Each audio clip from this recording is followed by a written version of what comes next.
Bonjour à toutes et tous. Alors aujourd'hui, près de Saint-Marcel, je vous parle depuis le mémorial en hommage aux FFI du Morbihan, qui se sont battus comme des lions contre l'occupant nazi à la fin de la Seconde Guerre mondiale. Je crois que c'était important, nous nous sommes dit cela, de venir leur rendre hommage. Évidemment, leur mémoire n'appartient à aucune force politique en particulier. Ces gens-là se sont battus, ils ont ensuite construit le programme du Conseil national de la résistance, celui des jours heureux, qui donnait des perspectives au pays, qui donnait des perspectives aux Français libérés de l'occupation. Et il était important de leur rendre hommage aujourd'hui, avec cette gravité que nous avons tous en pensant à la dureté de leur combat.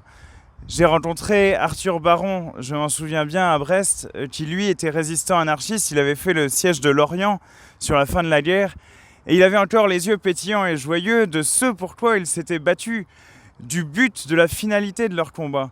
Mais il ne cachait pas également la douleur que lui provoquaient certains souvenirs liés à la guerre.